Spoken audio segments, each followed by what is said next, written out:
For the military mask, what we're doing on the sides of the face is creating a binding that the tie will go through. So to create a binding for one side, you're going to take a 2" by 7" rectangle and fold it in half. And the 7 inches is going to give you a 1/2 inch seam allowance.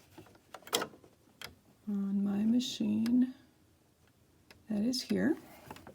And I'm going to use a short stitch length so that I don't have to tie my ends off.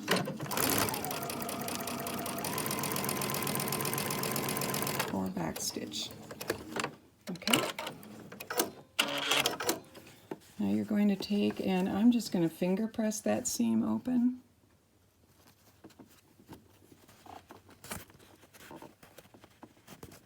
We want it to lay flat so we don't have a lot of bulk. All right. Once that's done, you're going to turn this right side out.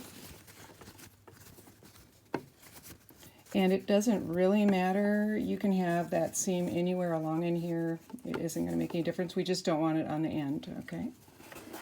Now, we're going to get our mask. Here's one of our masks. We're going to lay this on the front.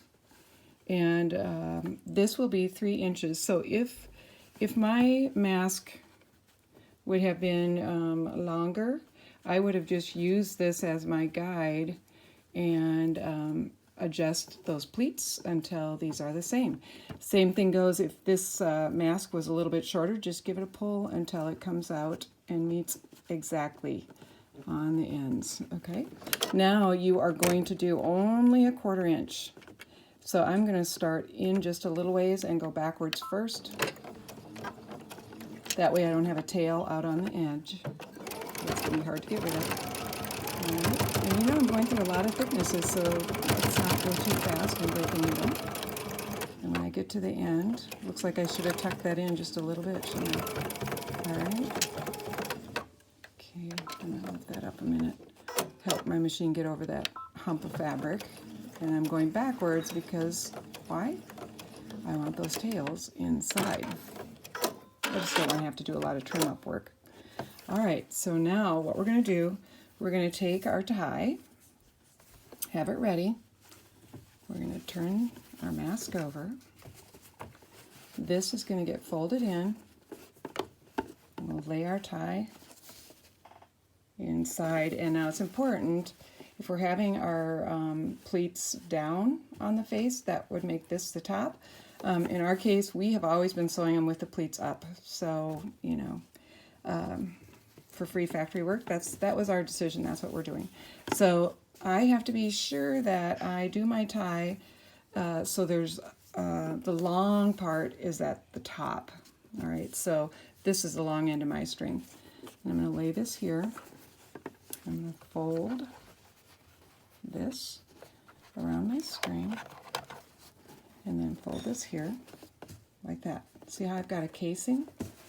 And I am just making sure to place it beyond this seam. I don't want to go too far beyond, just enough that it'll catch. Then I'm flipping it back over and I'm sewing from the front side. And in my case, I'm going to use a long stitch because I'm using a bright color so you can see what I'm doing. I'm not sewing on the green part of the mask. I am sewing right here.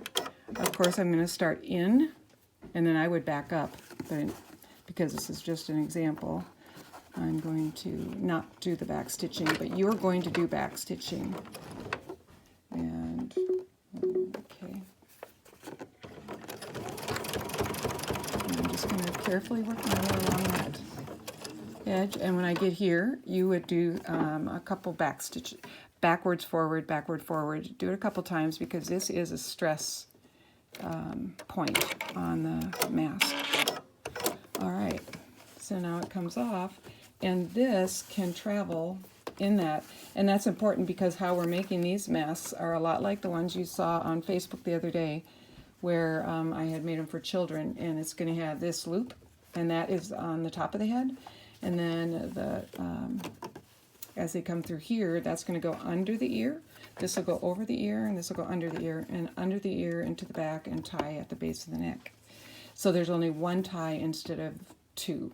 The person doesn't have to tie two knots. So that's how we're doing these.